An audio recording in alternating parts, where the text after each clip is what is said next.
ওই দেখো নাস্তিক বেদিনেরা ইসলাম ধ্বংসের করে পায় তারা। আর নয় দল ছুট হতে হবে একজোট, আর নয় দল ছুট হতে হবে একজোট। ঐক্যের মিছিলে আয় রে তোরা।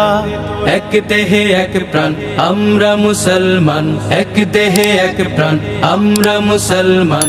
আজ থেকে আমাদের এটাই স্লোগান। রাহমাতুল্লাহি ওয়া বারাকাতুহু। আউযু বিল্লাহি মিনাশ শাইতানির রাজীম। বিসমিল্লাহির রাহমানির রাহিম। وقال الملك ائتوني به أستخلصه لنفسي فلما كلمه قال إنك اليوم لدينا مكين أمين قال اجعلني على خزائن الأرض إني حفيظ عليم। আল্লাহ তাআলা ইরশাদ করেন, আর বাদশা বলল, ইউসুফকে আমার নিকট নিয়ে আসো, আমি তাকে আমার নিকট বিশেষ মর্যাদা দিব, আমি তাকে আপন করে নিব। যখন বাদশা ইউসুফ আলাইহিস সালামের সাথে কথা বলল, সে বলল, নিশ্চয় আপনি আমাদের নিকট বিশেষ মর্যাদার অধিকারী এবং আস্থাভাজন। ইউসুফ আলাইহিস সালাম বললেন, আপনি আমাকে দেশের ধনভাণ্ডারের দায়িত্ব দেন, অর্থাৎ কোষাগারের দায়িত্ব দিয়ে কোষাধ্যক্ষ বানান। নিশ্চয় আমি সুদক্ষ রক্ষক এবং জ্ঞানী। আলহামদুলিল্লাহি ওয়াহদাহু ওয়াসসালাতু ওয়াসসালামু আলা মান লা নাবিয়্যা বা'দাহু, আম্মা বা'দ। মদিনা খলিফা এ সুকুল আলী উপশাখা কর্তৃক আয়োজিত আজকের এই বৈঠকে উপস্থিত সম্মানিত সভাপতি এবং এই ওয়ার্ডের দায়িত্বশীল ভাই এবং আমার সামনে উপস্থিত আমার প্রান্তিক প্রিয় দিনদার ইমানদার ভাইরা, সূরা ইউসুফ থেকে মাত্র দুটি আয়াত 54 এবং 55 নম্বর আয়াত তিলাওয়াত করে এর সরল বাংলা অনুবাদ উপস্থাপন করেছি।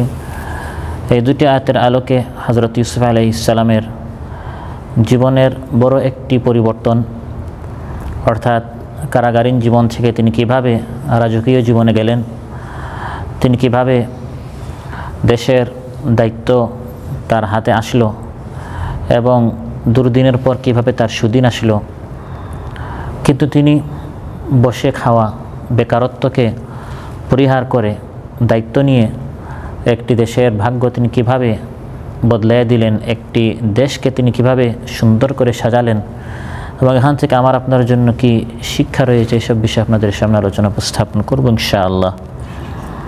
প্রিয় ভাইরা, হযরত ইউসুফ আলাইহিস সালামের কাহিনী কোরআনে কারিমে আল্লাহ তাআলা উল্লেখ করেছেন। এখানে আমার আপনার জন্য অনেক শিক্ষা রয়েছে। তার আপন ভাইয়েরা তাকে অন্ধকার কুয়ায় ফেলেছে এবং সেখান থেকে আল্লাহ তাআলা তাকে মিশরের যিনি প্রধানমন্ত্রী ছিলেন, যাকে আজিজ বলা হয়, সেই আজিজের ঘরে আল্লাহ তাআলা তাকে পৌঁছে দিলেন। কিন্তু আজিজের স্ত্রী, যার নাম তাফসিরে জুলাইখা এসেছে, আজিজ বলতে মিশরের প্রধানমন্ত্রী, সে প্রধানমন্ত্রীর স্ত্রী ইউসুফ আলাইহিস সালামকে ফুসলানোর চেষ্টা করলো, কিন্তু ইউসুফ আলাইহিস সালাম পবিত্র থাকলেন, তিনি তার ফুসলানিতে সাড়া দেননি, তিনি তার পবিত্রতা নষ্ট করেননি। কিন্তু হযরত ইউসুফ আলাইহিস সালাম তিনি তার পবিত্রতা নষ্ট করেননি। যখন মিশরের প্রধানমন্ত্রী দেখলো এবং জুলাইখা যখন দেখলো যে বিষয়টা জানাজানি হয়ে গিয়েছে এবং সব জায়গায় বিষয়ে আলোচনা হচ্ছে যে প্রধানমন্ত্রীর স্ত্রী জুলাইখা তার যে সেবক, সেই যুবককে সে ফুসলানোর চেষ্টা করছে, বিষয়টাকে ধামাচাপা দিয়ে তারা উল্টা ইউসুফ আলাইহিস সালামের উপর দোষ চাপিয়ে তাকে মামলা দিয়ে ইউসুফ আলাইহিস সালামকে তারা কারাগারে রেখে দিল। অবশ্য এটা এখনও বাংলাদেশে আছে, অপরাধ করে একজন ফাঁসানো হয় আরেকজনকে। তো ইউসুফ আলাইহিস সালামের মতো একজন নেককার, একজন যোগ্য মানুষ, একজন সুদক্ষ মানুষ, একজন জ্ঞানী মানুষকে তারা অবমূল্যায়ন করেছে, তার মানহানি করেছে, তার মানসম্মান তারা নষ্ট করেছে এবং কারাগারে তারা তাকে রেখেছে। কিন্তু মানুষ এক জিনিস চায়, আল্লাহ তাআলা আরেক জিনিস চান, হয় সেটা যেটা আল্লাহ তাআলা চান। অনেক সময় বিপদ আপদ আসে, আমরা মন ছোট করে ফেলি, কিন্তু পরিণতির দিক দিয়ে এই বিপদটা আমার আপনার কল্যাণের জন্যই আসে। ইউসুফ আলাইহিস সালামের জন্য এই কারাগারের জীবনটি একটি বিপদের, বাহ্যিকভাবে একটি বিপদ ছিল, কিন্তু কারাগারে যাওয়ার কারণে সেখান থেকে আল্লাহ তাআলা মিশরের সিংহাসনে বসার পথটি তার জন্য সুগম করে দিলেন। তো কারাগারে যখন তিনি ছিলেন, অনেক কাল ছিলেন, ওইদিকে মিশরের যে বাদশা ছিল সে বারবার একটি স্বপ্ন দেখছিল যে 60টি হৃষ্টপুষ্ট গাভী এগুলোকে খেয়ে ফেলছে 60টি জীর্ণশীর্ণ গাভী। 60টি শক্তিশালী হৃষ্টপুষ্ট মোটা তাজা গাভী এগুলো খাচ্ছে নয়, বরং এগুলোকে খেয়ে ফেলতেছে 60টি দুর্বল জীর্ণশীর্ণ গাভী। বাচ্চা বারবারই স্বপ্ন দেখছিলেন এবং তার আশেপাশে যারা ছিল তাদেরকে এই স্বপ্নের ব্যাখ্যা তিনি জিজ্ঞাসা করছিলেন। কেউ এই স্বপ্নের সঠিক কোনো ব্যাখ্যা বলতে পারেননি। বাচ্চার সাথে পার্শ্বে ছিল তার যে তাকে মদ পান করাতো, এবং এই মদ পান করাতো যে ব্যক্তি, এই ব্যক্তি এক সময় ইউসুফ আলাইহিস সালামের সাথে কারাগারে ছিল এবং সে একটি স্বপ্ন দেখেছিল। ইউসুফ আলাইহিস সালাম তার স্বপ্নের ব্যাখ্যা দিয়েছেন এবং সত্যি সত্যি সেই ব্যাখ্যাটি বাস্তবায়ন হয়েছে। সে বলল, ইউসুফ আলাইহিস সালাম সম্পর্কে বাচ্চাকে বলল যে আমার জানা আছে একজন সৎ জ্ঞানী মানুষ আছেন, কিন্তু তিনি কারাগারে, তিনি আপনার এই স্বপ্নের ব্যাখ্যা বলে দিতে পারবেন।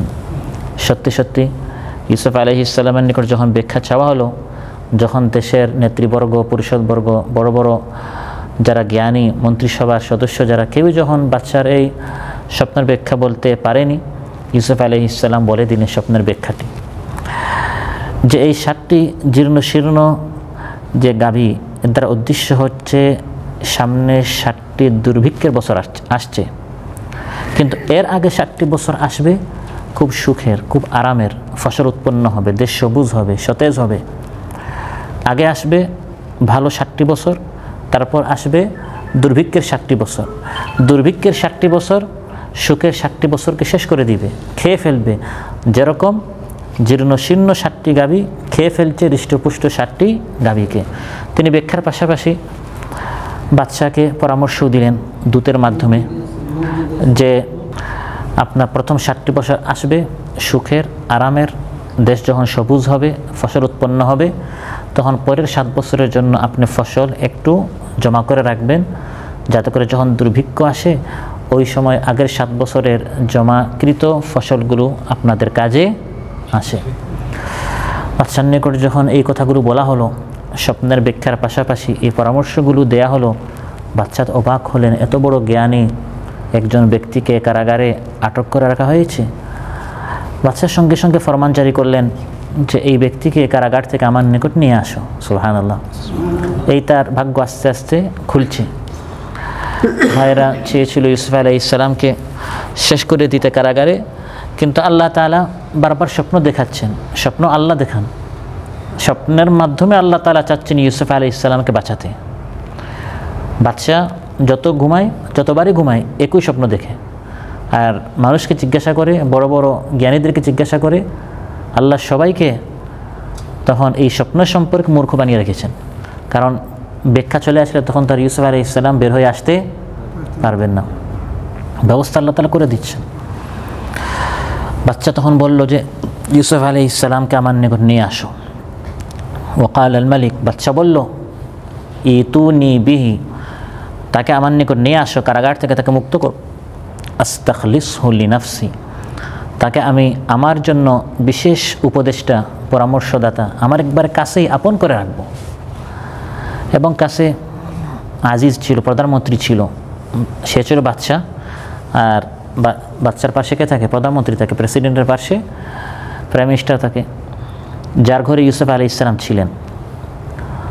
তিনি একদিকে এই কথা বলে ইউসুফ আলাইহিস সালামের সম্মান বৃদ্ধি করলেন, পাশাপাশি এই আজিজ যে প্রধানমন্ত্রী জুলেখার স্বামীকেও তিনি এক রকমের দোষারোপ করেছিলেন যে এইরকম একজন জ্ঞানী ব্যক্তিকে তোমরা কারারুদ্ধ কীভাবে করলে? তোমার ঘরে কাজ করতো, অন্যায়ভাবে তোমার স্ত্রী তাকে ফুসলালো, আর অন্যের অপরাধে তোমরা তাকে ফাঁসিয়ে তাকে তোমরা কারারুদ্ধ করলে, অথচ গোটা দেশকে সে দুর্ভিক্ষ থেকে বাঁচালো। বাঁচানোর জন্য একটি মহা পরিকল্পনা, মেগা প্রজেক্ট, একটা প্ল্যান সে আমাদেরকে দেখিয়ে দিল সুবহানাল্লাহ, আস্তাখলিসহু লিনাফসি, আমি তাকে আমার জন্য খালিস, আমার জন্য বিশেষ দায়িত্ব দিয়ে আমি তাকে রাখতে চাই। ফালাম্মা কাল্লামাহু ক্বালা ইন্নাকাল ইয়াউমা লাদাইনা মাকিনুন আমিন। ইউসুফ আলাইহিস সালামকে যখন কারাগার থেকে বাদশার নিকট আনা হলো, পরস্পর অনেক কথাবার্তা হলো। আর বাদশাহ যত কাল্লামাহু, তার সাথে কালাম করতেন, কথা বলতেন, বাদশাহ তত বেশি অভিভূত হতেন যে এত জ্ঞানী, প্রত্যেকটা কথা থেকে জ্ঞান বের হয়, হিকমত বের হয়, মণিমুক্তা বের হচ্ছে সুবহানাল্লাহ। নবীদের জবান থেকে তো অমূল্য কথা বের হয়, অত্যন্ত দামি কথা বের হয়। তখন বাদশাহ তাকে বললেন, ইন্নাকাল ইয়াউমা লাদাইনা মাকিনুন আমিন, আর কোনো টেনশন নেই, আপনার আর কোনো চিন্তা নেই, এখন থেকে আপনি আমার খুব আস্থার স্থানে আছেন, আস্থাভাজন, বিশ্বস্ত, মাকিনুন এবং বিশেষ মর্যাদার অধিকারী। যখন এই কথা বললেন যে আপনি আমার নিকট খুব বেশি মর্যাদার অধিকারী, এখন ইউসুফ আলাইহিস সালাম চাইলে সারা জীবন বসে বসে খেতে পারতেন, শুয়ে শুয়ে বসে বসে খেলতামাশা করে তিনি দিন রাত কাটাতে পারতেন। কিন্তু বেকারত্বের জীবন এটি কোনো ইমানদারের জীবন হতে পারে না।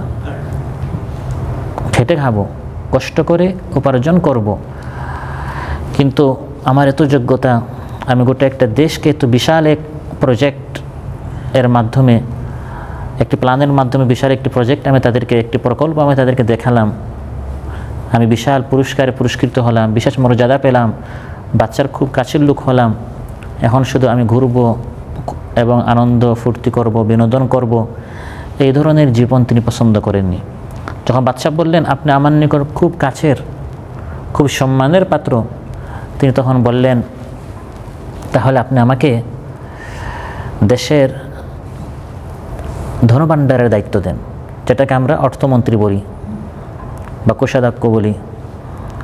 কোষাগারের দায়িত্ব, ধনভাণ্ডারের দায়িত্ব, আলা খাজাইনিল আরদ, জমিনের মিশরের খাজানা, ধনভাণ্ডারের দায়িত্ব আমাকে দেন, কারণ এই দায়িত্ব আমি খুব সুন্দরভাবে পালন করতে পারবো। হাফিজুন আলিম, আমি হেফাজত করতে পারবো, আলিম আমার ইলমও আছে, এই দুই গুণ আমার রয়েছে। বাদশাহ মূলত ইউসুফ আলাইহিস সালামকে প্রধানমন্ত্রী বানাতে চেয়েছিল, সে ওই দায়িত্বেই তাকে দায়িত্বটি দিতে চেয়েছিল। কিন্তু তিনি চিন্তা করলেন দেশকে দুর্ভিক্ষ থেকে বাঁচাতে হলে আমার এত বড় দায়িত্বের প্রয়োজন নেই, আমাকে প্রধানমন্ত্রী না বানিয়ে অর্থমন্ত্রী এবং খাদ্যমন্ত্রী এটা বানালেই আমি এই দেশকে দুর্ভিক্ষের সময়, মহাবিপদ থেকে, সংকট থেকে, অভাব অনটন থেকে আমি বাঁচাতে পারবো। কারণ এখানে অনেকে প্রশ্ন ওঠায় যে তিনি নিজে কিভাবে দায়িত্ব চাইলেন, মূলত তাকে আরও বড় দায়িত্ব দেওয়ার জন্য বাদশাহ চাচ্ছিল। তো তিনি দায়িত্ব চেয়েছিলেন সেই দায়িত্বটি, যে দায়িত্বের মাধ্যমে তিনি দেশ ও জাতিকে বাঁচাতে পারবেন, তিনি নিজের স্বার্থে নয়। যখন কেউ যদি দেখে যে দেশের মধ্যে দুর্নীতি হচ্ছে এবং দুর্নীতির এমন সয়লাভ যে অন্য কারো হাতে গেলে দেশে আরও বেশি ফাসাদ হবে, বিপর্যয় হবে, অরাজকতা হবে, সন্ত্রাস হবে, দুর্নীতি হবে, আর এই দায়িত্ব আমার হাতে আসলে দেশটা আরও সুন্দরভাবে পরিচালিত হবে, তখন নিজের দায়িত্ব নিয়ে দায়িত্ব আঞ্জাম দেওয়ার সুযোগ ইসলামে রয়েছে। ইউসুফ আলাইহিস সালাম দেখলেন যে স্বপ্নের ব্যাখ্যা হচ্ছে আগামীতে দুর্ভিক্ষ আসছে 60 বছর, এবং এই দায়িত্ব অন্য কাউকে দিলে গোটা দেশকে সে ধ্বংস করে ফেলবে। এই জন্য এই দায়িত্ব যদি আমার হাতে আসে, আমি এই দেশকে সুন্দরভাবে কী করতে পারবো, পরিচালনা করতে পারবো। এবং ইউসুফ আলাইহিস সালামের মতো যোগ্য, দক্ষ, জ্ঞানী একজনের উপর অর্থ মন্ত্রণালয়ের দায়িত্ব দেওয়ার কারণে পরবর্তীতে বিশাল দুর্ভিক্ষ এসেছিল, এবং সেটা শুধু মিশরে নয়, মিশরের আশপাশের দেশে, যেখানে ইউসুফ আলাইহিস সালামের ভাইরা থাকতেন, কানান দেশ পর্যন্ত, ফিলিস্তিন পর্যন্ত দুর্ভিক্ষ পৌঁছে গেলেও ইউসুফ আলাইহিস সালাম পূর্ব থেকে প্রস্তুতি নেওয়ার কারণে এবং সরকারিভাবে বিভিন্ন সিদ্ধান্ত নিয়ে দেশকে তিনি দুর্ভিক্ষ থেকে বাঁচাতে পেরেছিলেন। তাহলে বোঝা গেল একটি দেশকে, একটি রাষ্ট্রকে, একটি সংস্থাকে, একটি কোম্পানিকে, একটি দোকানকে, একটি প্রতিষ্ঠানকে, যে কোনো এক জায়গাকে সুন্দরভাবে সাজাতে হলে, গুছাতে হলে, প্রতিষ্ঠিত করতে হলে এর দায়িত্ব দিতে হবে যারা যোগ্য তাদেরকে, যারা দক্ষ তাদেরকে, যারা জ্ঞানী তাদেরকে দিতে হবে। আর যদি স্বজনপ্রীতি হয়, পক্ষপাতিত্ব হয়, যদি এখানে দলীয়করণ হয়, জাতীয়করণ হয়, চেহারা দেখে দেখে যদি দায়িত্ব দেওয়া হয়, তাহলে দুর্নীতি বাড়ে, তাহলে এই প্রতিষ্ঠান ধ্বংস হবে, দেশ ধ্বংস হবে, জাতির ভবিষ্যৎ কী হবে? ধ্বংস হবে। এটা আজ আমাদের দেশে আছে না নাই? আছে। সংগঠন দেখে দেখে, দল দেখে দেখে, পরিবার দেখে দেখে, কার ছেলে, কার ভাতিজা, কার ভাগনা, এগুলো দেখে দেখে সরকারি বিভিন্ন দায়িত্ব দেওয়া হয়, বিভিন্ন প্রতিষ্ঠানে দায়িত্ব দেওয়া হয়, বিভিন্ন ব্যাংকে দায়িত্ব দেওয়া হয়, বিমায় দায়িত্ব দেওয়া হয়। অথচ এই লোকের চেয়ে আরও যোগ্য লোক রয়েছে, কিন্তু তার কোনো মামু ভাগনা নেই, তার কোনো বড় কোনো ওয়াস্তা নেই, যেটা এই দেশে বলা হয়, তার কোনো মাধ্যম নেই, বায়া নেই, যার মাধ্যমে সে এই চাকরিটি পেতে পারে। এই দায়িত্বটি তার হাতে দিলে এই প্রতিষ্ঠান আরও সুন্দর হতো, দেশটা আরও সুন্দর হতো, প্রতিষ্ঠান আরও সুন্দর হতো। এই আয়াতের মধ্যে ইউসুফ আলাইহিস সালামের দুটি গুণ বলা হয়েছে, একটি হচ্ছে হাফিজুন, একটি হচ্ছে আলিমুন। একটি হচ্ছে তিনি এই বিষয় সম্পর্কে জ্ঞানী ছিলেন, আলিম। আরেকটা হচ্ছে তিনি খুব বেশি বিশ্বস্ত ছিলেন, হাফিজুন। যে কোনো একটি দায়িত্ব পালন করতে হলে এই দুটি গুণ দরকার। যেমন আপনি ব্যবসা করবেন, আপনাকে একদিকে সৎ হতে হবে, অন্যদিকে ব্যবসা সম্পর্কে আপনাকে জানতে হবে। আপনি ব্যবসা সম্পর্কে জানলেন, খুব বেশি জানেন, সৎ না হলে যত বেশি জানবেন, বেশি জানাটা আপনার জন্য আপদ। কিভাবে দুর্নীতি করে টাকা আত্মসাৎ করা যায়, বেশি জানার কারণে আপনি বেশি আত্মসাৎ করবেন। আর অন্যদিকে আপনি খুব আমানতদার, আপনি খুব মাশাআল্লাহ মুত্তাকি, পরহেজগার, কিন্তু ব্যবসা সম্পর্কে আপনার কোনো কিছু জানা নেই, তার আপনার মাধ্যমে ব্যবসা হবে? ব্যবসা হবে না।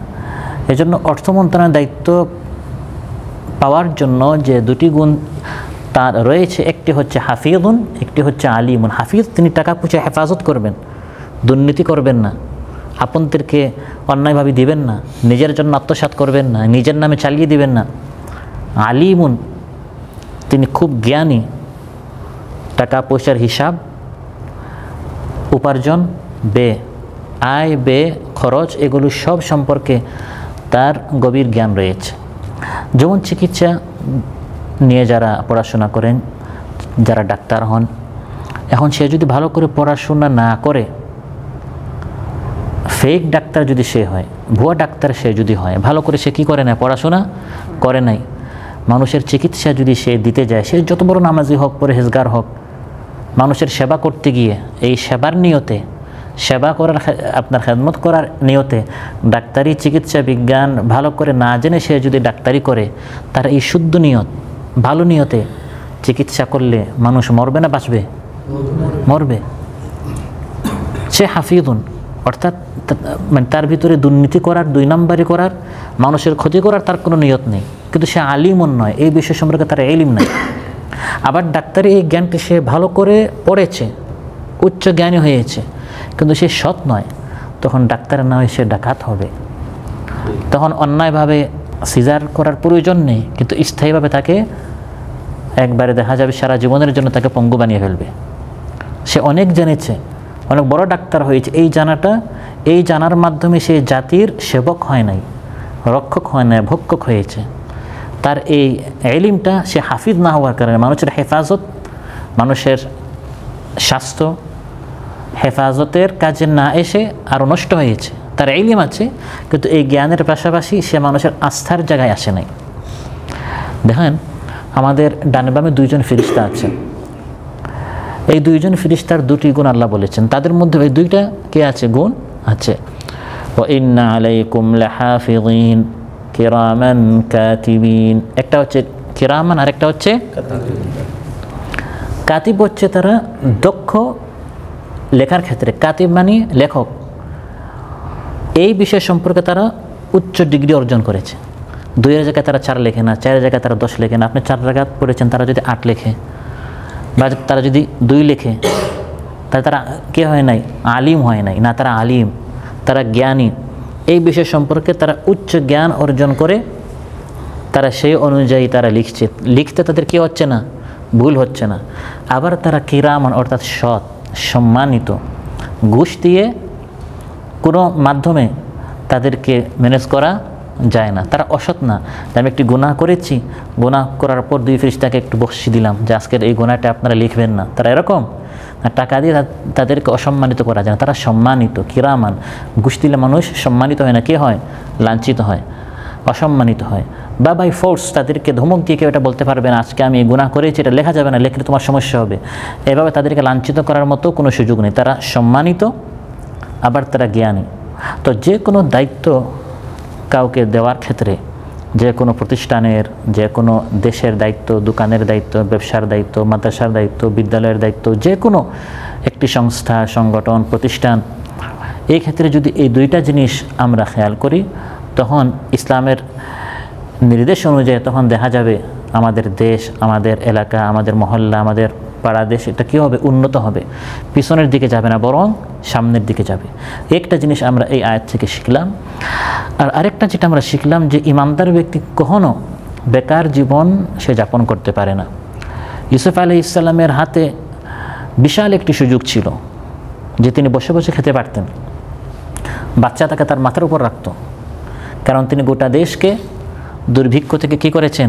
বাঁচিয়েছেন। বিশাল একটি পরিকল্পনা তিনি দিয়েছেন কিভাবে ভবিষ্যতে দুর্ভিক্ষ আসলে দেশকে বাঁচানো যায়, এবং বাচ্চা বলে দিয়েছেন ইন্নাকাল ইয়াউমা লাদাইনা মাকিনুন আমিন, আপনি আমাদের নিকট বিশ্বস্ত বিশাল মর্যাদার অধিকারী। কিন্তু বসে বসে না খেয়ে তিনি বলেছেন আপনি আমাকে অর্থ মন্ত্রণালয়ের দায়িত্ব দেন, দেশের ধনভাণ্ডারের দায়িত্ব দেন, এবং এই বিষয়ে আপনাকে আমি আশ্বস্ত করছি যে আমি আত্মসাৎ করব না, আমি হাফিজুন হেফাজত করব, রক্ষণাবেক্ষণ করব, আলিমুন, এবং আমি হচ্ছি জ্ঞানী। এখন থেকে বোঝা গেল অবসর সময় কাটানো, বেকার সময় কাটানো, এটা ইসলাম কখনো পছন্দ করে না। কষ্ট করে উপার্জন করা, অন্যের উপর বোঝা না হওয়া, অন্যের উপর একটি আপদ না হওয়া, বরং নিজে সাধারণ একটি পেশা হোক, সামাজিকভাবে এই পেশাকে যদি কেউ ছোটো মনে করে, সাধারণ মনে করে, তারপরেও যদি উপার্জনটি হালাল হয়, এই মাধ্যমে উপার্জন করে টাকা ইনকাম করা, এটা আল্লাহর নিকট অনেক প্রিয়। রাসূল সাল্লাল্লাহু আলাইহি ওয়াসাল্লাম ইরশাদ করেন নি'মাতানি মাগবুনুন ফীহিমা কাসীরুম মিনান নাস আস-সিহহাতু ওয়াল ফারাগ। 2টি নিয়ামত, এই বিষয়ে অধিকাংশ মানুষ ক্ষতিগ্রস্ত। একটি হচ্ছে স্বাস্থ্য, আরেকটি হচ্ছে অবসরতা। স্বাস্থ্য যখন মানুষ হারায় তখন মানুষ জানে কত বড় নিয়ামত আমি হারিয়েছি। আর অবসরতা, অবসর সময়, বেকার সময়, দিনকে দিন রাতকে রাত কোনো কাজ নাই, এমনি সময় নষ্ট করা, এটি বিশাল একটি নিয়ামত, কিন্তু এই সময়টা মানুষ কাজে লাগায় না, বেকার মানুষ সময় নষ্ট করে। প্রিয় ভাইরা, অতএব বেকার সময় নষ্ট না করে আমাকে আপনাকে বেকারত্বের বিপরীতে আমাকে আপনাকে সময়টা কাজে লাগাতে হবে। হযরত ওমর রাদিয়াল্লাহু আনহু বলেন ইন্নী লা আকরাহু আন আরা রাজুলা ফারিগান, আমি ওমরের কাছে এটা খুব অপ্রিয়, অপছন্দের জিনিস যে কোনো ব্যক্তিকে আমি বেকার দেখব। লা ফি আমালিদ দুনিয়া ওয়ালা ফি আমালিল আখিরা, না দুনিয়ার কাজে না আখিরাতের কাজে, এমনি বসে আছে। খাবার কে দিবেন? বলে আল্লাহ দিবেন। রিজিক কে দিবেন? বলে আল্লাহ দিবেন। কিন্তু নিজে চেষ্টা করে না, নিজে কষ্ট করে না, ওই আল্লাহর উপর ভরসা করে সে বসে আছে, না দুনিয়ার কাজ করে না আখিরাতের কাজ করে। হযরত ওমর রাদিয়াল্লাহু আনহু বলেন এই ব্যক্তি আমার নিকট অনেক অপছন্দের। প্রিয় ভাইরা, যারা বেকার হয়, আজ বেকারত্ব শুধু বাংলাদেশ নয়, তৃতীয় বিশ্ব যেটাকে বলা হয়, যে সকল দেশ এখনও অনুন্নত, এই প্রত্যেকটা রাষ্ট্র দেশের জন্য বিশাল একটি বোঝা হয়েছে, বিশাল একটি সংখ্যা যারা বেকার, বিশেষ করে যুব সমাজের মধ্যে অনেক বড় একটি সংখ্যা যারা মা বাবার কাছে, মা বাবার হোটেলে খায় বা বড় ভাইয়ের হোটেলে খায়, ঘুরে সব নষ্ট করে, কিন্তু কাজকর্ম করে না। বেকার না থেকে কাজ করা, বেকার না থেকে কষ্ট করা, নিজের শ্রম দিয়ে কাজ করা, এটা ইসলাম অনেক পছন্দ করে। নবীদের এই সকল কাহিনী ঘটনা আল্লাহ তাআলা কোরআনের মধ্যে উল্লেখ করেছেন, প্রত্যেকটি আয়াত থেকে আমার আপনার অনেক শিক্ষা রয়েছে। হযরত ইউসুফ আলাইহিস সালামের চেয়ে পৃথিবীতে এত বড় অফার আর কেউ পায় নাই। তিনি বসে বসে সারা জীবন তিনি কী করতে পারতেন? বেকার থেকে তিনি তার সময় কাটাতে পারতেন, পুরা মিশর হচ্ছে, মিশরকে বলে উম্মুদ দুনিয়া, দুনিয়ার মা, এত সুন্দর একটি রাষ্ট্র, নীল নদীর দেশ। ঘুরে ঘুরে তিনি সব তার মনের চাহিদা পূরণ করতে পারতেন, কিন্তু না, তিনি বলেছেন অর্থমন্ত্রের মধ্যে একটি কঠিন মন্ত্রণালয়, হিসাব নিকাশের একটি মন্ত্রণালয়, এটা আমাকে দেন, আমি কাজ করে কষ্ট করে সময় দিয়ে দেশকে আমি সামনে নিয়ে যাব। আপনাকে আল্লাহ মেধা দিয়েছেন, আপনাকে আল্লাহ তাআলা বাহুবল দিয়েছেন, হাতের শক্তি দিয়েছেন, পায়ের শক্তি দিয়েছেন, দৃষ্টি শক্তি দিয়েছেন, শ্রবণ শক্তি দিয়েছেন, মেধা শক্তি দিয়েছেন, বুধ সম্পন্ন আপনাকে আল্লাহ তাআলা বানিয়েছেন। এই শক্তিগুলো আমাকে আপনাকে কাজে লাগাতে হবে। বেকার বসে বসে, বেকার থেকে থেকে সময় নষ্ট করে, বিশেষ করে যুব সমাজ।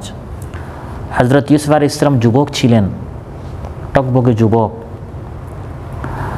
এমন সময় তার সামনে অফার দেওয়া হয়েছিল, কিন্তু তিনি কাজ করে তার সময়টাকে কাজে লাগাবার জন্য তিনি উদ্যোগী হয়েছেন। সময় তিনি নষ্ট করেন নাই, তিনি বেকারত্বের জীবন গ্রহণ করেন নাই। প্রিয় ভাইয়েরা, যারা বেকার হয় তারা সমাজের জন্য একটি বোঝা, তারা সমাজের জন্য একটি আপদ।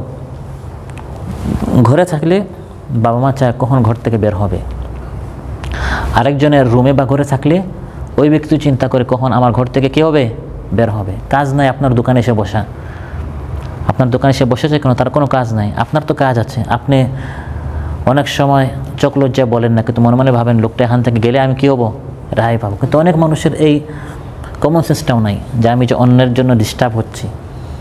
ইসলাম এটা সমর্থন করে না। কেউ কেউ আবার নিজেকে অনেক পরহেজগার মনে করে, মসজিদে বসে বসে আমি ইবাদত করব, মানুষ আমাকে হাত দিয়ে বসিয়ে দিবে, আর এভাবে সে ঘুরে ঘুরে সময় কী করবে, নষ্ট করবে। হযরত ওমর রাদিয়াল্লাহু আনহু এভাবে দেখেছেন, মসজিদে একদল বসে বসে কী করছে, ইবাদত করছে নামাজের পরে। তিনি বললেন তোমরা এখানে কী করছো? তারা বললো আমরা আল্লাহর ওপর ভরসা করেছি, আল্লাহ দেন, আল্লাহ খাওয়ান, আল্লাহ পড়ান। হযরত ওমর হাতে সবসময় কী থাকতো, দুর্রা থাকতো, একটি বেদ থাকতো। এটা দিয়ে তিনি যারা একটু সোজা কথায় যারা মানে না, বা যারা ইসলামের অপব্যাখ্যা করে, উল্টা ব্যাখ্যা করে, তিনি তাদেরকে সঙ্গে সঙ্গে কী করতেন, শিক্ষা দিতেন।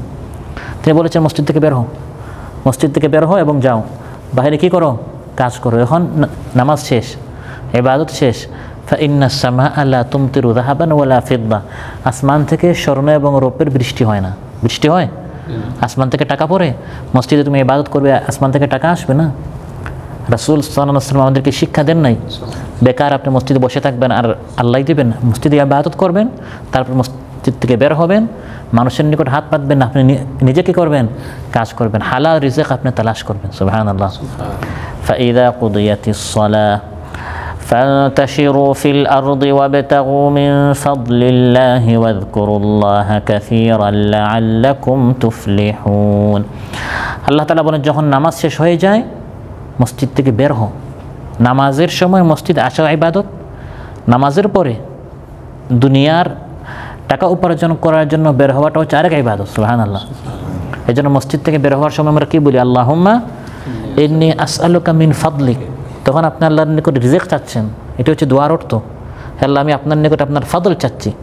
ওয়াবতাগু মিন ফাদলিল্লাহ, রিজিক চাও। ওই বের হওয়ার সময় আমি বলছি হে আল্লাহ আমাকে সেই রিজিক দাও, আমি আপনার হক আদায় করেছি, এখন আমি আপনার নিকট আমার হকটা চাচ্ছি, হে আল্লাহ আমাকে হালাল রিজিক দিয়ে দাও। সুবহানাল্লাহ। তাহলে বেকার না আছে কে? মানুষের উপর বোঝা না হয়ে আমাকে আপনাকে শ্রম দিতে হবে, আমাকে আপনাকে কষ্ট করে হালাল উপার্জন করতে হবে। এবং সমাজের মধ্যে অনেক বড় বড় ডাকাতি যারা করে, চুরি করে, সন্ত্রাসী যারা হয়, এদের অধিকাংশ হচ্ছে বেকার যুবকেরা। যে যুবক 7, 8, 10 ঘন্টা কাজ করে সে চুরি ডাকাতি তাদের মধ্যে আছে, কিন্তু অনেক কম। কারণ সে তার সময়টা ব্যস্ত করার মতো তার একটা কাজ আছে, 8 ঘন্টা 10 ঘন্টা সে কাজ করেছে, এরপরে তার রেস্টের প্রয়োজন, তার সময়টা এমনি অতিবাহিত হয়ে যাচ্ছে। কিন্তু রাস্তায় ঘুরে ঘুরে আমাদের দেশে দেখবেন যারা চুরি ডাকাতি করে, এরা কারা?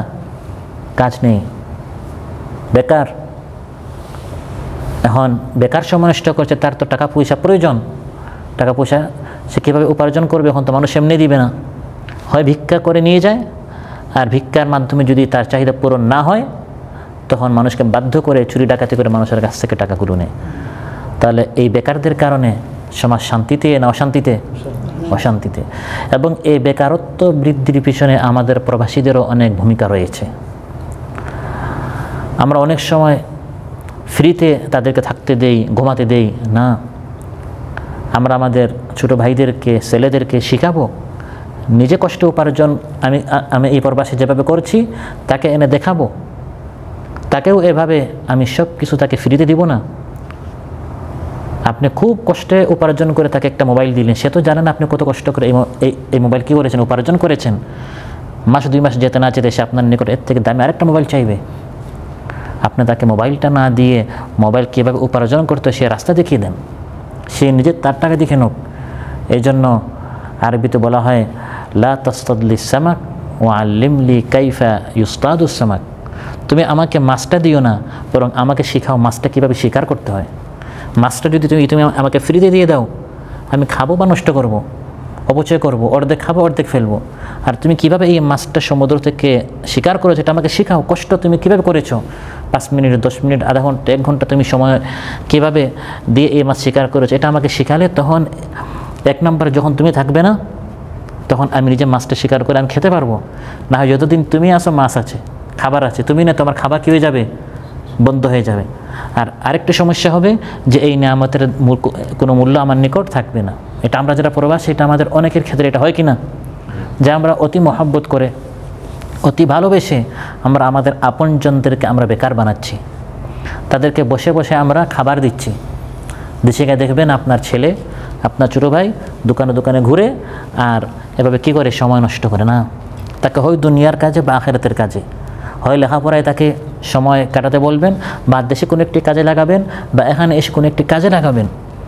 এটি হচ্ছে নবীদের ইতিহাস, এটি হচ্ছে এই ঘটনা থেকে আমাদের শিক্ষা।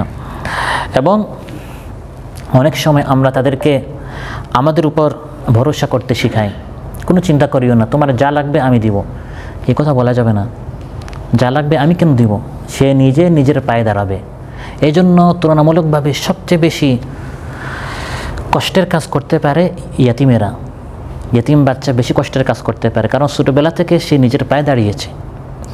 আর যারা বড় ভাই বা বাবা তাকে ছোটোবেলা থেকে আদরের নামে তার মনের সব চাহিদা তাকে দিয়ে দেয়, এরা বড় বড় পর কী হয়, বেকার হয়, কোনো কাজ করতে পারে না, কারণ সে চেয়েছে আপনি দিয়েছেন।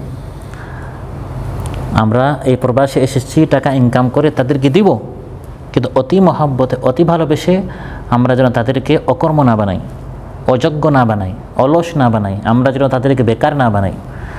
অন্যথায় দেশে দিন দিন বোঝা বাড়বে, দেশে দিন দিন এই ধরনের অলস নাগরিক কী হবে, বৃদ্ধি পাবে।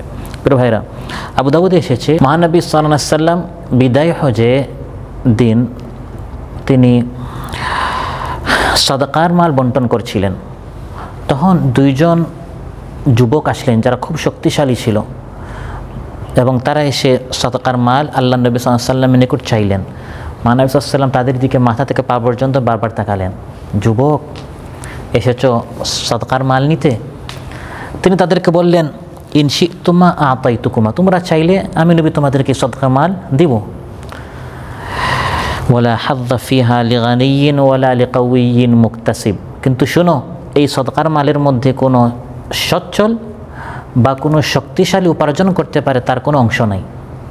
হয় আপনি সচ্ছল আছেন, টাকা পয়সা আপনার কাছে আছে, তাহলে সাদাকা আপনার জন্য জায়েজ নয়। আবার আপনি গরিব মিসকিন কিন্তু দেহে কি আছে, শক্তি আছে, আপনার জন্য জায়েজ না। আমরা মনে করি শুধু আর্থিক সংকট যারা আছে এরা শুধু সাদকা নিতে পারবে, আর যারা আর্থিক সংকটে নাই তারা নিতে পারবে না। না, যাদের স্বাস্থ্যের সংকট নাই তারা নিতে পারবে না। আল্লাহ আপনাকে স্বাস্থ্যের সংকট দেন না, আপনি বিনামূল্যে নেবেন কেন? আপনি এর মূল্যে শ্রম দেন, আপনি এর মূল্যে কিছু কাজ করেন। না হয় বসে বসে যদি আমরা যারা ভিক্ষা চায়, যারা ফিরিতে চায়, আমরা যদি তাদেরকে দেই, এই ভিক্ষা দেওয়ার মাধ্যমে আমরা উৎসাহিত করি যে তোমার কাজ করতে হবে না, তুমি এমনি ফ্রিতে সব কিছু পাচ্ছ। আর আমাদের দেশ সম্পর্কে তো আপনারা জানেন, কত ধান্দাবাজ আছে মসজিদের সামনে বসে থাকে, কিন্তু তদন্ত করলে দেখা যায় তার কি আছে, বিল্ডিং আছে, গাড়ি বাড়ি সবই আছে, কিন্তু এই ভিক্ষা চাওয়াটা এটা তার একটা কী হয়ে গেছে, একটা পেশা হয়ে গেছে। তো এভাবে বসে বসে বেকার কাজ নেই, বিনামূল্যে বিনা শ্রমে টাকা উপার্জন করা, এটা আল্লাহ তাআলা নিষেধ করেছেন। এবং মহানবী সাল্লাল্লাহু আলাইহি ওয়াসাল্লাম ইরশাদ করেন মা আকালা আহাদুন তাআমান খায়রুন মিন আমালি ইয়াদি, হাতের ইনকামের চেয়ে হালাল উত্তম রিজিক আর কিছু হতে পারে না। বাপের কাছ থেকে আপনি মিরাথে পেয়েছেন, এটা জায়েজ। বাবা মারা গিয়েছে, আপনি কি পেয়েছেন? মিরাথ পেয়েছেন, বাকি আপনাকে হাত দিয়ে দিয়েছে, এগুলো সব জায়েজ। কিন্তু এই সব উপার্জনের চাইতে শ্রেষ্ঠ উপার্জন হচ্ছে যেটা আপনি মাথার ঘাম পায়ে ফেলে কষ্ট করে উপার্জন করেছেন। এই উপার্জিত মালটি সবচেয়ে বেশি আল্লাহর নিকট কি প্রিয়। সুবহানাল্লাহ। আপনারা দেখবেন বড় বড় বিভিন্ন মার্কেটের সামনে আপনার গাড়ি পুরস্কার হিসেবে দেওয়া হয় না? লুলু মার্কেট, সাফারি মার্কেট, বিভিন্ন মার্কেটের সামনে মনে করেন আপনার নামে একটি গাড়ি আসলো, দাম 1 লক্ষ রিয়াল, আর আরেকজন কাতারে 20 বছর উপার্জন করে টাকা জমায়া মাত্র 10,000 রিয়ালে একটি গাড়ি কিনেছে। 20 বছর আপনার কষ্ট করে টাকা জমা করে করে সে মাত্র কত হাজারের? 10,000-এর। আর আরেকজন 1 লক্ষ রিয়ালের একটা গাড়ি পেল। তৃতীয় আরেক ব্যক্তি দুষ্টামি করে গিয়ে 2 গাড়ির গ্লাসে গিয়ে 2টা পাথর আপনার ছুঁড়ে মারলো। কষ্ট কার বেশি হবে? 1 লক্ষ রিয়াল এটা নাকি? দাম তো 1 লক্ষ রিয়াল, কিন্তু সে এটা কোনো শ্রম ছাড়া একবারে ফ্রিতে পেয়েছে। তো যে জিনিস মানুষ কষ্ট উপার্জন করে এই জিনিসের কী থাকে? দাম থাকে, কষ্ট থাকে। এর জন্য আমরা আমাদের সন্তানদেরকে, আমরা আমাদের ছেলেদেরকে, আমাদের ছোটো ভাই বোনদেরকে, বিশেষ করে ভাইদেরকে, ভাতিজাদেরকে আমরা শিখাবো নিজেরা যেন কোনো একটা পেশা শিখে, বিশেষ করে যাদেরকে আমরা এই প্রবাসে আনবো। আমাদের বাংলাদেশিদের বড় আরেকটি সমস্যা হচ্ছে, ভাই একটি ভিসা দেন। আপনি কি পারেন? সব পারে। কি পারে? সব পারে। কাতারে আসার পর দেখা যায় একটাও পারে না। অন্যান্য দেশে যারা আছে তারা এই দেশে প্রতিষ্ঠিত কেন? তারা নির্দিষ্ট একটা পেশা শিখে তারপর এখানে এসে এই কাজটা করে ধীরে ধীরে তার কী হয়? আপনার প্রমোশন হয়। আমাদের প্রমোশন হয় না। ওই যে পেশায় আমি ঢুকি একবারে মৃত্যু পর্যন্ত, কাতার থেকে যাওয়া পর্যন্ত এক পেশায় আমরা থাকি। কারণ আমি এটা শিখে আসি নাই, এখানে এসে আমি শিখি, ভুল করি, অন্যের অধীনে আমার থাকতে হয়। এভাবে বেকার থেকে থেকে অন্যান্যদের গোলামি করা থেকে শ্রেষ্ঠ হচ্ছে, উত্তম হচ্ছে দেশে একটি কাজ ভালো করে শিখে এসে নিজের জন্য, পরিবারের জন্য, দেশের জন্য আমি একটা নিয়ামত হব, আমি একটা আপদ হব না। আমার এই আলোচনা কোরআনের এই আয়াত থেকে শুধু আখিরাতের জন্য না, এটা আমাদের দুনিয়ার কাজেও আসবে। দেশের স্বার্থে, নিজেদের স্বার্থে, পরিবারের স্বার্থে আমরা কোনো অকর্মণ্য বা কোনো বেকার সদস্য নিজের পরিবারের সদস্যদেরকে, ভাইদেরকে, ছেলেদেরকে বেকার হিসাবে না গড়ে আমরা তাদেরকে কিছু করতে শেখাবো, কিছু গড়তে শেখাবো। এবং কোনো পেশাকে ছোটো করতে নেই। আমরা অনেক সময় আমাদের ছেলেরা বা আমাদের ছোটো ভাইয়েরা বেকার হয় কেন? আমরা তাদেরকে একটা পেশা দিই না, এই পেশা, এটা আমার মান সম্মান, আমার একটা কী আছে, প্রেস্টিজ আছে, আমার একটা সম্মান আছে। কাজের ক্ষেত্রে কোনো কি নেই, কোনো দোষ নেই। দোষ হচ্ছে, আইব হচ্ছে মানুষের নিকট ভিক্ষা চাওয়া। ভিক্ষা চেয়ে যদি আপনি 1 লক্ষ টাকা পান, এটা হচ্ছে আইব, এটা হচ্ছে দোষ, এটা হচ্ছে আপনার জন্য একটি লাঞ্ছনা। আর কষ্টে যদি আপনি সাধারণ থেকে সাধারণ একটি কাজ করে যদি আপনি 10 রিয়ালও ইনকাম করেন, এটা আপনার জন্য একটা সম্মানের বিষয়। কানা জাকারিয়া আলাইহিস সালাম নাজ্জারান, জাকারিয়া আলাইহিস সালাম কী ছিলেন? কাঠমিস্ত্রি ছিলেন। মা মিন নবিয়্যিন ইল্লা ওয়াকাদ রাআল গানাম, প্রত্যেক নবী বকরি চড়িয়েছেন, রাখাল ছিলেন। এখানে আইবের কিছু নেই, দোষের কিছু নেই। তারা বকরি চড়িয়েছেন। আল্লাহ নবীকে জিজ্ঞাসা করা হলো, আপনিও করেছেন? তিনি বলছেন, হ্যাঁ আমিও করেছি, আলা কারারিত, কয়েক দিরহামের বিনিময়ে। মক্কায় তিনি বকরি চড়িয়েছেন। শ্রেষ্ঠ মানব, সৈয়দুল মুরসালিন, খাতামুন নবী, কিন্তু তিনি কী ছিলেন না? বেকার ছিলেন না। হযরত খাদিজা রাদিয়াল্লাহু আনহার মাল সম্পদে তিনি কী করেছেন? তিজারাত, তিনি ব্যবসা করেছেন। বসে বসে খাওয়া, বোঝা হওয়া, মানুষের জন্য বিপদ হওয়া, এটি নবীদের ডিকশনারিতে ছিল না। বরং তারা নিজেরা কাজ করে করে নিজেরা খেয়েছেন, পরিবারকে দিয়েছেন। কাফা বিল মারই ইসমান আন ইউদাইয়া মান ইয়াকুত, মানুষের গুনাহগার হওয়ার জন্য এটা যথেষ্ট। যাদের দায়িত্ব আল্লাহ তাকে দিয়েছেন সে দায়িত্ব পালন করলো না, বেকার, নিজেও ইনকাম করে না, মাকেও দেয় না, বাবাকেও দেয় না, বরং উল্টে সে চায়। আজ কত যুবক বয়স 18, 20, 25 বছর হয়ে যায়, বাবার কাছে এখনও বাবার হোটেলে খায়। আছে না আমাদের সমাজে? এই যুবক, 25 বছরের যুবককে এই বাবা কী বানিয়েছে? বেকার বানিয়েছে। এবং এটা বলছি সাধারণ যুবকদের। তারপর যে সকল যুবক নষ্ট হয়ে গেছে এদের কথা তো আমরা বাদই দিলাম। একদিকে বেকার, অন্যদিকে আপনার নেশা সেবন করে, মদ পান করে, এরা যে আরও কত বড় বোঝা সেটা তো বর্ণনা করে শেষ করার মতো নয়। তাকে আপনি আর কত দিবেন? নেশা যদি কেউ সেবন করা শুরু করে, আপনি তাকে লক্ষ লক্ষ টাকা দিলেও তার মাথা কী হবে না? সুস্থ হবে না। সে আপনার কাছে আরও বেশি চাইবে, কারণ আমরা তাদেরকে কষ্ট উপার্জন করা, আমরা তাদেরকে পারিশ্রমিক শ্রমপ্রিয় আমরা তাদেরকে গড়ে তুলতে পারি নাই প্রিয় ভাইরা। অতএব আমরা নিজেরা শ্রমপ্রিয় হব, নিজেরা উপার্জন করব, মানুষের নিকট চাওয়া, বিনামূল্যে চাওয়া, ভিক্ষা চাওয়া, ফ্রিতে পাওয়া, এই সকল আশা বাদ দিয়ে আজ দেখেন পৃথিবীতে যারাই প্রতিষ্ঠিত, জাপানিদের কথা বলেন, চাইনিজদের কথা বলেন, তারা এক এক দিনে কত ঘন্টা কাজ করে। আর পৃথিবীর সবচেয়ে নিকৃষ্ট জাতি ইসরায়েলি জাতি, ইহুদি জাতি, মাগদুবি আলাইহিম হওয়ার পরেও তারা আজ গোটা বিশ্বের তারা নেতৃত্ব দিচ্ছে। একটা ইহুদি বেকার নেই, বিভিন্ন জরিপে এগুলো পাওয়া যাচ্ছে, একটা ইহুদি কি নাই, বেকার নেই। তারা প্রতিদিন 12 থেকে 15, 16, 18 ঘন্টা তারা কাজ করে, এবং একটা ইহুদি মূর্খ নাই। 100% তারা সবাই শিক্ষিত, উচ্চ শিক্ষিত, এবং তাদের কেজিগুলোতে কিন্ডারগার্টেনে যারা পড়ায় তারাও আপনার পিএইচডি হোল্ডার, যারা আপনার প্রফেসর, যারা বড় বড় পিএইচডি হোল্ডার, তারা তাদের আপনার কিন্ডারগার্টেনে পড়ায়। এরা কত উচ্চ শিক্ষিত, তারা গোটা বিশ্বের নেতৃত্ব দিবে, তো আমরা কি দিব? আমরা দেখি তারা এক এক দিন অনেক ঘন্টা তারা পড়ে এবং বেশ একটা সময় তারা শ্রম দেয়। প্রিয় ভাইরা, এগুলো হচ্ছে আল্লাহর স্থায়ী সুন্নত দুনিয়ার ক্ষেত্রে, যে কিছু পেতে হলে কিছু দিতে হয়, যদি কষ্ট করেন তাহলে পাবেন। তারা কষ্ট করেছে, তারা পাচ্ছে। আর আমরা শুধু পাবো তা নয়, এটা আমাদের জন্য সওয়াবও বটে। সুবহানাল্লাহ। আপনি শিখবেন, পড়বেন, দুনিয়ার বা আখিরাতের যে কোনো একটা জিনিস পড়বেন, এটা আপনার জন্য আখিরাতের জন্য সওয়াব, দুনিয়াতেও আপনি কিছু পাবেন। আর পড়ার পরে, শেখার পরে যখন এটা বাস্তবে আপনি গিয়ে আমল করবেন, শ্রম দিবেন, করতে যাবেন, তখন এটা আপনি যেহেতু আপনার ফ্যামিলির জন্য, পরিবারের জন্য আপনি কাজ করছেন, সেটা আপনার জন্য সওয়াব হবে। সুবহানাল্লাহ। একবার মহানবী সাল্লাল্লাহু আলাইহি ওয়াসাল্লামের সামনে এক যুবক যাচ্ছিল এবং তার ভিতরে অনেক আপনার শক্তি এবং কাজ করার একটা স্পিড তার মধ্যে দেখা যাচ্ছিল। তো সাহাবীরা বললেন, মাশাআল্লাহ, এই যুবক তো তার ভিতরে মনে হচ্ছে অনেক শক্তি আছে, এই শক্তিটা যদি সে আল্লাহর পথে জিহাদে দেখাতো কত না ভালো হতো। মহানবী সাল্লাল্লাহু আলাইহি ওয়াসাল্লাম ইরশাদ করলেন, শুধু জিহাদের ময়দানেই শক্তি দেখালেই এটা ইবাদত তা নয়। সে যদি এবং সে কোথায় যাচ্ছে, যদি সে তার ছোট ছোট কিছু বাচ্চা আছে তাদের জন্য টাকা উপার্জন করতে যায়, তাহলে তার এই যাওয়াটা ইবাদত। আবাওয়াইনি কাবীরাইনি, তার 2 জন বৃদ্ধ বাবা, তাদের জন্য যদি সে এখন কাজ করতে যায়, এই কাজ করে কিছু ইনকাম করে বৃদ্ধ 2 বাবার মুখে আপনার খাবার উঠিয়ে দিবে, তাহলে তার এই যাওয়াটা কি ইবাদত। তাহলে জিহাদের ময়দান যেভাবে কিছু করলে, হরকত করলে, সংগ্রাম করলে যেমন ইবাদত, আমরা বাংলাদেশ থেকে কাতারে এসেছি বেকার না থেকে নিজেদেরকে, নিজেদের পরিবার, সংসারকে আপনার স্বাবলম্বী করার জন্য আমরা যে শ্রম দিচ্ছি পুরোটা ইবাদত। শুধু এই দুনিয়ার পাশাপাশি আমরা যদি আখিরাতের চিন্তা করতে পারি, আমরা যদি ঈমান আমল ঠিক রাখতে পারি, আমরা যদি হালাল উপার্জনের মধ্যেই সীমাবদ্ধ থাকতে পারি, হারামের দিকে যদি আমরা পা না বাড়াই, তাহলে আমাদের পুরো উপার্জনটা কী হবে? ইবাদত হবে। কদমে কদমে আমাদের সওয়াব হবে। আল্লাহ সুবহানাহু ওয়া তাআলা আমাদের সবাইকে আজকে যে আলোচনা হলো এর উপর আমল করার তৌফিক দান করুন।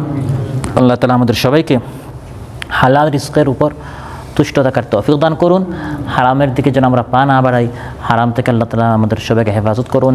আসসালামু আলাইকুম ওয়া রাহমাতুল্লাহি ওয়া বারাকাতুহু। ওই দেখো নাস্তিক বেদিনেরা ইসলাম ধ্বংসের করে পায় তারা। আর নয় দল ছুট, হতে হবে একজোট। আর নয় দল ছুট, হতে হবে একজোট। ঐক্যের মিছিলে আয় রে তোরা, এক দেহে এক প্রাণ আমরা মুসলমান।